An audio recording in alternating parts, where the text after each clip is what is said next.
This is your Tuesday daily delivery. Michael Rand here, along with Patrick Reusse. A day later than usual. Obviously, had the holiday yesterday. Hope everybody had a good weekend. Patrick, you have a good weekend?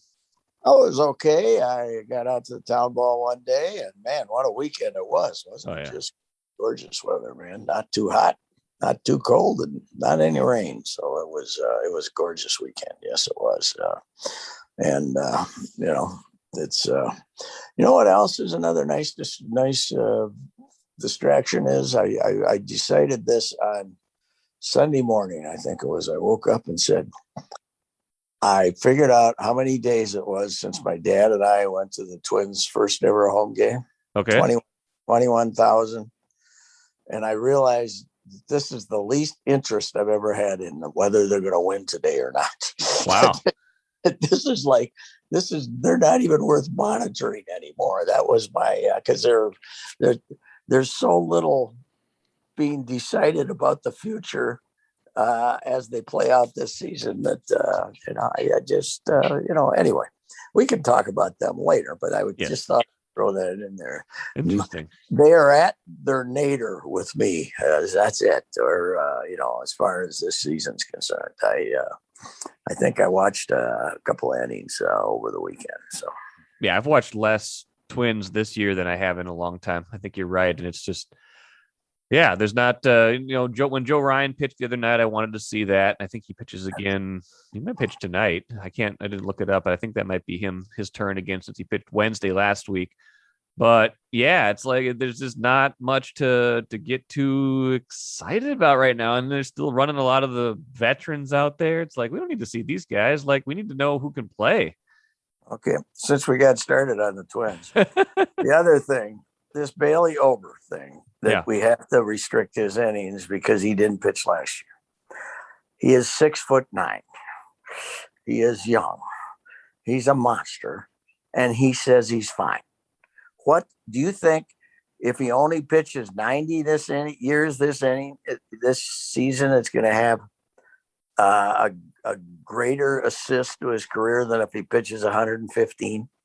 What is wrong with these morons? If he says he's fine, and he's and he is fine, he's 6'9", and he's gonna, if he wants to keep pitching 6 innings a game for the rest of the season, who cares? Those 2 innings they saved yesterday, boy, that was some astute strategy, wasn't it? Instead of having him pitch 6, we're gonna have him pitch 4. And then that'll really make him a better pitcher next year. That's, that's so stupid. It's beyond belief to me. It's, if he wants to pitch, if he's healthy, pitch him every 6th day, but let him pitch to the finish line. And why do you have to bring in the monster Pineda after this kid's pitched 4 innings and throwing 55 pitches? It's just, it's beyond stupid. They missed last season. Okay. That doesn't mean that he can't pitch 110 innings this year. When you look at him, if you ever look at Bailey Ober and say, boy, I think he's wearing down. Look at the poor guy. That's poor little fella. He should be playing power forward for the Timberwolves, for God's sake. They could use him. Yeah. Yes, they could. Anyway, that's my latest complaint. That's a good point. I mean, I'm sure there's like the percentages and the data, and they've convinced themselves of this. But I think the point you made a week or two ago is in doing this, A, you don't let him build up the arm strength, and B, like everything you think you're learning about Bailey Ober, it's good. It's good information still. But when you limit his innings like that, you're not finding out what happens when he pitches to the lineup a third time, right? You still don't know what's going to happen next year when he gets into a jam in the 6th inning, in the 5th inning, 6th inning, really, because, he's not really going that long, except for, I think there's 1 or 2 games because his pitch count was low enough that he got that far. But it's just, you're not finding out enough information in being this cautious. Yeah. And they can explain every decision by some data. They have no data on a pitcher who missed the previous season when he was healthy. They don't have that data. They have that data on the guy who missed the previous season because he had Tommy John surgery. Well, that's a different animal than this. Right? this, they had this whole collection of players, thousands, hundreds of them, that missed last season because there was no minor league baseball. That was their fault. So, but these are perfectly, you can't take the data of guys who missed a season because they had surgery or they were injured, and then apply that to a guy who's healthy, who would have been healthy last year and who's healthy this year. There is no data for this, and your data has to be watching him pitch, watching how he's moving around, watching what he tells you. I'm great. I feel great. Go take another x-ray of him if you think he's wearing down, or an MRI or something. But the idea that that it'll help him if he doesn't pitch 110 innings this year, if he only pitches 90 or whatever it's going to be, is stupid. You don't know. You have no idea. If he wants to pitch, let him pitch. I love that this is your new pet crusade. That you pick good ones. You don't just pick things at random or with whimsy. You pick things that actually have a logical argument to them. So I like this one. This one is fun. But like you said, the Twins, I mean, we can take them or leave them. Polanco had another good game. That's encouraging, but they're just playing out the string right now. Won't have to take us long to vote on the MVP for the Twins this year. No, it is Jorge Polanco. Yes, that's for sure. What a year he's having. He lost in the shuffle. But anyway, by the way, I've also made this decision. Okay. If they're not going to let Ober pitch another 25 innings, and Caleb Thielbar, I nominated a couple of weeks ago, but I don't know about that. We should make a statement, the local chapter of the BBWAA, and not award the pitcher of the year this year. Vacated. We should not have one. There's not one there's not, with Rios gone after 4 months, with Taylor Rogers shut down at the end of July, there is not a pitcher of the year on this team. I vote for vacating it. That'd be so embarrassing if that happened. It'd be wonderful. Honestly, it's not wrong, really. I mean, no, it's not. You can't look through that whole list and say, well, this year wasn't much. I mean, okay, you got some guys like Ken Schramm or some guy, but they won 15 games, something like they pitched innings, they weren't great pitchers, but I don't know if he ever run it, but I think he did 1 year because he won 15 games and when they were terrible. But I say don't have one. That's going to be my campaign. I'll get outvoted, but that'll be my campaign. Well, what's more embarrassing, having it be vacated or having some guy with a 4.72 ERA win it? Yeah, right. Yeah. Well, anyway. Let's pivot to the Gophers here. We were going to talk about that at the beginning. Then we got going on the Twins, which is good, which is fine. But when we left the show last Monday, so a little over a week ago, right at the end, you said, and you didn't name the names, but it was implied, Gophers 26, Ohio State 24.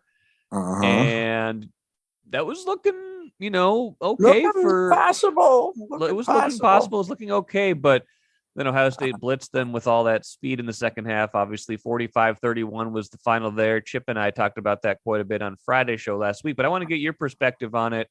What did you see? You wrote about your pal PJ Fleck again. What was your takeaways from that opener on Thursday? Well, I found out early that I wasn't sure who was going to win, but I found out that 26-24 was not going to be enough points. Once the second half started and both teams started moving. My takeaway was the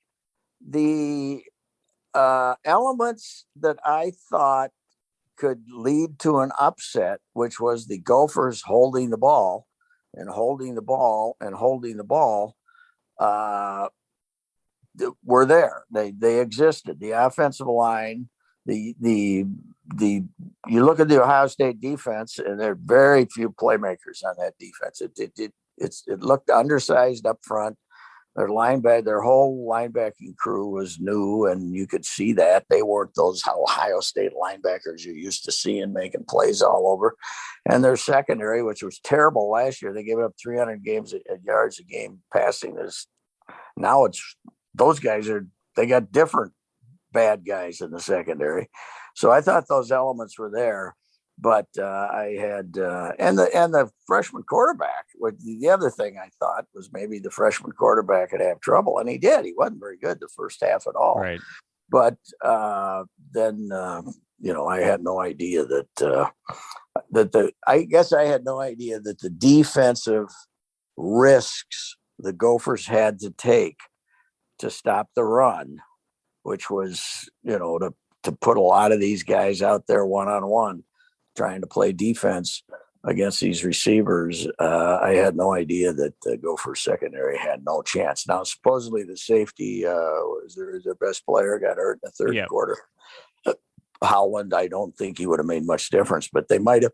But when they threw their touchdown passes, the Gophers might have had someone actually on the TV screen if he'd been in the game, right? As I said at the end of the column I wrote, people complaining about the Ohio State not being called for pass interference, and I said, the Gophers could have maybe gotten away with some pass interference too if they'd been close enough to interfere. That whole lobby. And here's the thing: the Stroud, the kid, got a lot of praise the second half. He didn't have to make a tough throw for a touchdown. No, he had the one guy running 8 yards, 10 yards open on the long pass down the field. The other stuff was, the one was a little screen, whatever it was, not a screen, whatever it was, a little pass to that freshman who went 70 yards. And then another one just on the outside. They were all easy throws. He was 3 for 5 at one point for, 2 touchdowns and 180 yards without having to make any tough throws. The Gophers defensive secondary was horrible. But here's what we don't know: the Ohio State, one of their real assets beyond these athletes is their offensive line. Yeah. So this Gopher defensive front, which did nothing. This new defensive front they have with some transfers and some leftover guys. Are they going to be okay against a normal? I mean, they'll obviously be okay against Miami or Ohio, but will they do something to pressure future quarterbacks? That they couldn't do against that Ohio State offensive line. That's, to me, everybody talks about. They won't see that speed, blah blah blah, and they're right. But maybe they won't see an offensive line that good, which would then give them a chance defensively if they could put some pressure on the quarterback. We all ripped the hell out of the secondary, but the defensive line was terrible too, and the linebackers weren't very good either. I mean, they just defensively they weren't good. That's for sure. But I was expecting more from the defensive front, and they got manhandled by the Ohio State offensive line, and maybe that won't happen in the future. I don't know.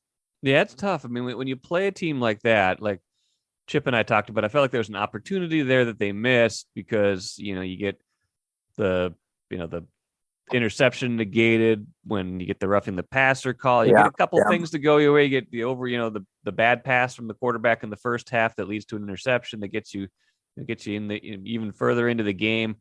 End of the day, Ohio State's just better. But how do you then take that and try to figure out, okay, how does this Gophers team, minus now, unfortunately, their best player, Ibrahim, is out now for the season, Mo. How do you take all that information and try to make a projection of how the rest of the year goes, because it's such an anomaly of an opener?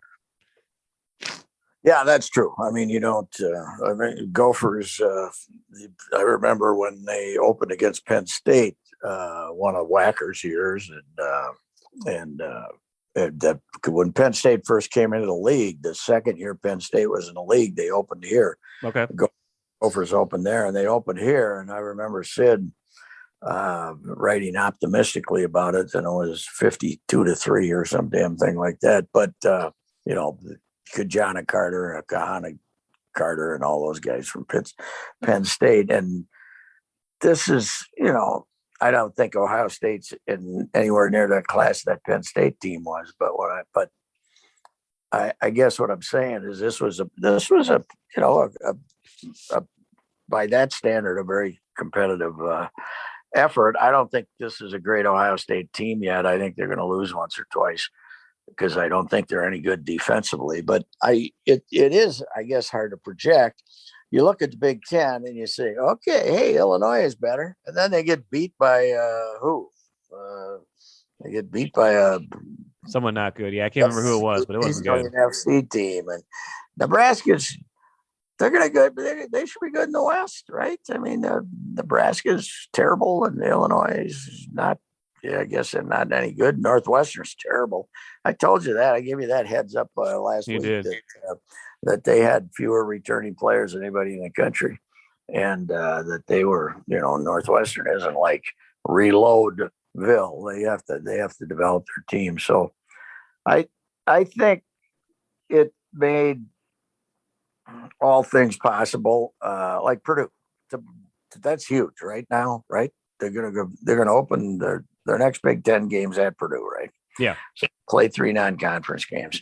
So Purdue's not good, and Purdue hasn't recruited well, but they got Braum and they'll have an offense, and let's see how their defense plays a month from now. And also at Colorado. Colorado's okay, good. So I don't think we know. I think there's, it's just a tragedy for the kid Muhammad, because that guy's more, it's bad for the team obviously, but that kid is I don't know him, but just observing everything I've read about him, everything I've seen about him, he's just a hard-nosed, talented, but sometimes he's so damn hard-nosed that you don't give him credit for his talent, Right. But that 56-yard run that he made PJ look like the genius of all time was amazing. That cut he made at the line of scrimmage, and he was just gone there. And I don't know. To answer your question, I have no idea where they're headed, but I'm curious as to a month from now, if they go down there and manhandle Purdue and the defense looks competitive, then okay, then they could win the West. They could win the West. Wisconsin, I mean, how embarrassed is Paul Christ? He goes with Graham Mertz. The kid has 3 turnovers in the last 3 minutes, and then the guy they let go away, Jack Cohn, the guy that Graham Mertz replaced, throws 4 touchdown passes for Notre Dame, right? Something like that. So I mean, that's a pretty humiliating weekend for Wisconsin losing. Now I think Penn State's going to be good defensively, but to put up 10 points against in your opener at home with your hotshot quarterback, who supposedly has got himself one of those big contracts to sell his personal likeness, they can't feel too good about themselves. They were overrated anyway, I think, but now they proved it. So the West is, winning the West is still very possible. But I got news for them. Yeah. Unless somebody gets hurt, if they have a rematch with Ohio State, Ohio State's going to be better. Ohio State's going to be a lot better than they were last Thursday. Yeah, that's true. And you wrote about your guy PJ. How'd that work out for you? Oh, perfect. It was when I heard Gus raving about how PJ had promised he had such great strategies that the Ohio State sideline was going to pretty much be in chaos trying to figure out his adjustments. He's going to make the coaches coach. It doesn't make much sense on the surface, but basically he was saying that these guys aren't going to just be able to sit over there and use their talent because I got this stuff for them, and man, they're going to be over there. And somehow, according to Gus's version of this, they were going to be so desperate defensively with the 7-man line, offensive line, and all that stuff he was using, that somehow that was going to put more pressure on Stroud to have to make plays because the Gophers were going to have the ball. And whatever logic CJ gave them, when Gus was bellowing after Ibrahim's touchdown to put the Gophers ahead, he's going to make the coach's coach. I said, well, this ain't going to be too hard to write. I don't know. I think people should appreciate the fact that was fun. That was not a rip. That was fun. No. We were having fun with TJ. We weren't ripping him, but TJ is TJ. Now I'm not comparing them as personalities, but PJ is like Trump. If you have, you can if you have any fun with him that can be detected as critical, right? People nuts. The Gopher fans are just, it's like waving the red flag in front of the bull, man. They don't want you to have any fun with PJ. Even though he's a character who's created to have fun made of him, right? Running down the sidelines and doing all the other goofy stuff he does. He's asking to be made fun of, right? Yes, it's like there's the good with there's like, and it's not even bad stuff. It's just like when you were an outsized personality, you set yourself up for the criticism or the amusement that goes with the success. It just is. And you watch the game every time the Gophers made a play. I mean, Ibrahim runs 56 yards. They don't even let us see him getting congratulated in the end zone. We got to go straight to PJ on the sideline, right? Every time the Gophers made a good play, there was PJ. So they got some producer telling them, hey, people love seeing this goofball on the sideline. So go to him whenever there's a chance he's going to be reacting to anything, right?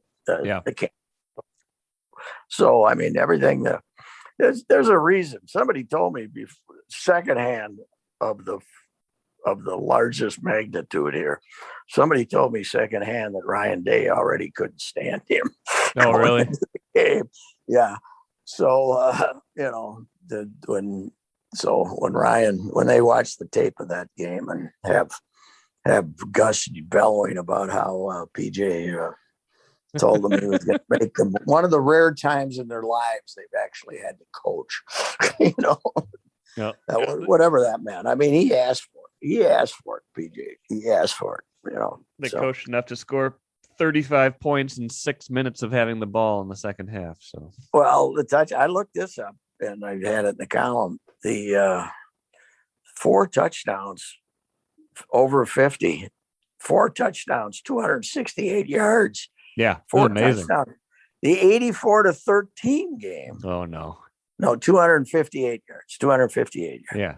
The 84-13 game. Mm-hmm. They had 4 touchdowns over 50 for 260 yards. So yes, I've seen worse.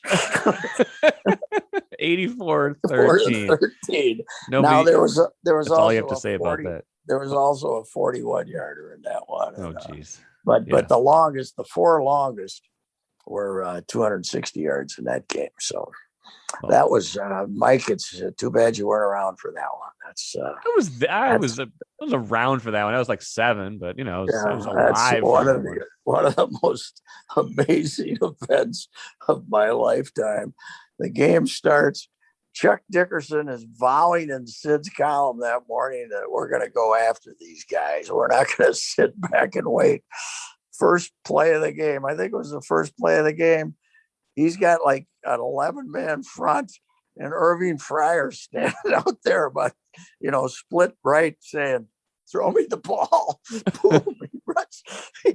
Turner Gill tosses him the ball. And he runs 70 yards down the field for a touchdown. Chuck's over there scratching his head saying, what the hell happened here? It was amazing that, people have always given Nebraska a hard time for not calling off the Dogs, but they did. They had some guy named Stromberg who was like their 4th-string quarterback playing in the, you can only travel so many guys. Yeah. Playing in the 4th quarter. And he rolled out once. He ran like he couldn't have started for the Fulda Raiders, for God's sakes. He was slower. My brother was the quarterback for the slower Fulda Raiders. He was faster than this guy. The guy rolled out, goes around right end, and nobody's chasing him. He's loping down the field for a touchdown. Oh my gosh. It was amazing. Pete Najarian was the leading tackler in that game. Whenever he gets too cocky, I say, Hey, you remember 84-13? Oh, Patrick. Well, really quick, we got a few more minutes left. You got out to the town ball. How was that? Yes. I was out at Chaska 2 weekends ago. Chaska was great. That great old ballpark down there in the river. They did a lot of work to get it better. And I mean, it really looked great. And they had a bunch of tents and they were busy and they were doing good. And then over the weekend, I went to Waconia. They got that new ballpark, I think 2016 or 17. And the Baseball Association built it, but they got a lot of civic groups, and the high school rents it for like 20,000 a year to play their games and stuff like that. And Oconee, really nice ballpark. They got some of those decks and stuff. But then the third ballpark was the Hamburg, which is that little town out there, and they've been like they're the third park, the third option as they call them, and that's out in the country. I've been out there a few times. It's just an old country ballpark right next to the fields, so they had kind of a great mix of ballparks here. And they apparently their attendance was now back in the day they had the tournament was at one site, and they played it all week. They didn't just play it at a weekend. It was like a 10-day event, so they played on Mondays, Tuesdays, Wednesdays, blah blah blah. But it was supposedly the highest total attendance they've had since 1959. So wow, it's over 60 years. That's pretty good. They had pretty good weather, and they put 48 teams in Class C now and 16 in Class B because teams don't like to play in Class B. It's a little tougher competition. The rules are a little different, but Chanhassen won their fourth straight Class B title and won it easy, beat Maysville. And then Sobieski won its second title in 2014. They had a pitcher named Tyler Gendro back then who pitched every inning. Wow. And I was talking to him, but he's not what he used to be. You get in a car accident and he doesn't. So they had 3 drafted pitchers. You can draft pitchers from teams in your region that you beat, Sure. There are 3 drafted pitchers pitched every inning, and Caleb Strack, this kid, pitched the three complete game shutouts, and including 11 innings yesterday. Wow!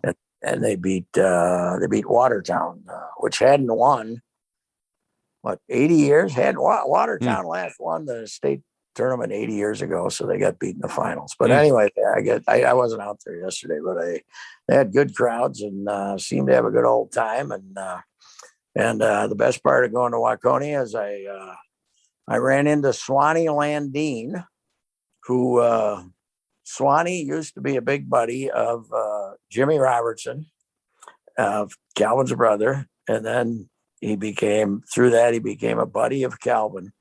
And Swanee drove the rendering truck. Oh, no. In Lester Prairie. Okay. So he picked up dead animals in Lester Prairie and then would come in and hang out in Calvin's suite with the Robertsons. So I always thought this was Carl Pohlad hung out with, Fortune 400 CEOs. Yeah. And Calvin and his brothers hung out with the rendering truck driver from Lester Prairie. I thought this was a pretty good. People want to know the difference in ownership between Calvin and Carl. That's a pretty good one. Swanee describes it pretty good. Yeah. Swanee used to drink in his day. He's been sober now for 20 some years, I think. But Swanee once, I was out playing golf on my circuit in Lester Prairie, and they started telling Swanee stories. And, you go out and pick up sick animals, and most of them were already dead. But if they weren't, you'd put a bullet in them, right? And then they'd throw them in the truck and take them to wherever they took them. And Swanee shot this horse, had to shoot this poor horse one day. Decided to stop and have a couple, 3 drinks in town before he took him to wherever he was taking him. And he came out and the horse was standing up in the truck, looking around. And then he probably dropped off the horse and went and hung out and watched the ball game with Calvin. He told me he went to 80 out of 81 home games. Wow.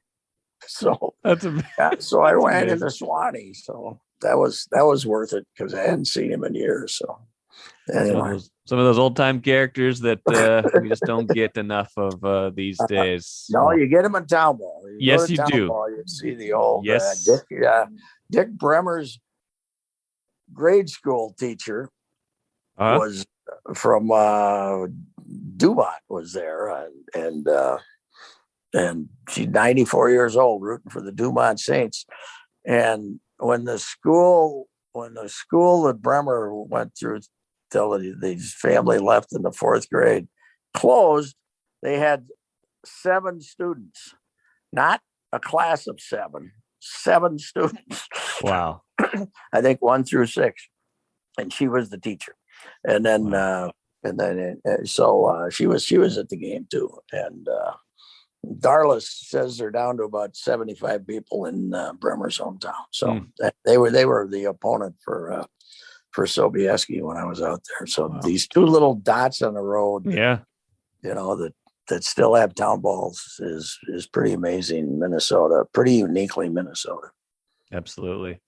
Patrick, great show. Good stuff. We'll do this again next week. I'm sure we'll have to talk about the Vikings next week because that will be the day after their opener. Made it a whole show without talking about them. I'm proud of us. Yeah, well, that's right. And Vikings by 17 against the lowly Bengals. I'll give you my prediction. Hopefully it'll be more accurate than my Gopher prediction. Sounds good. Thanks, Patrick. All right. Goodbye.